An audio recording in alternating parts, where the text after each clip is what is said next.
மத்தேயு எழுதிய நற்செய்தியிலிருந்து வாசகம். அதிகாரம் 23, இறைவசனங்கள் 1 தொடக்கம் 12 வரை.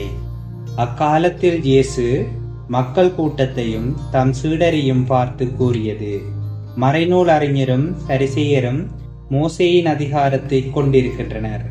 ஆகவே அவர்கள் என்னென்ன செய்யும்படி உங்களிடம் கூறுகிறார்களோ அவற்றையெல்லாம் கடைப்பிடித்து நடந்து வாருங்கள்.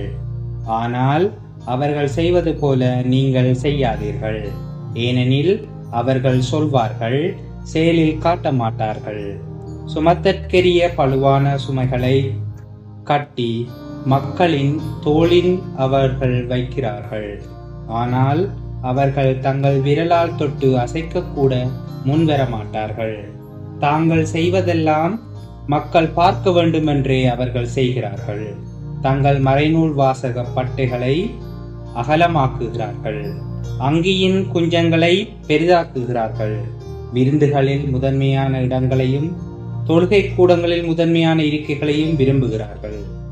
சந்தை வழிகளில் மக்கள் தங்களுக்கு வணக்கம் செலுத்துவதையும் ரபி என அழைப்பதையும் விரும்புகிறார்கள்.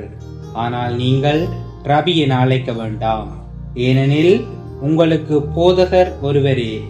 நீங்கள் யாவரும் சகோதரர் சகோதரிகள்.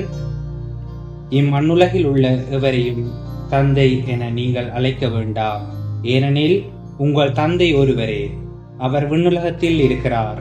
நீங்கள் ஆசிரியர் எனவும் அழைக்க வேண்டாம், ஏனெனில் கிறிஸ்து ஒருவரே உங்கள் ஆசிரியர். உங்களுள் பெரியவர் உங்களுக்கு தொண்டராக இருக்க வேண்டும். தம்மை தாமே உயர்த்துகிறவர் எவரும் தாழ்த்தப் பெறுவர். தம்மை தாமே தாழ்த்துகிறவர் எவரும் உயர்த்தப் பெறுவர். இது கிறிஸ்து வழங்கும் நற்செய்தி. கிறிஸ்துவே உமக்கு புகழ்.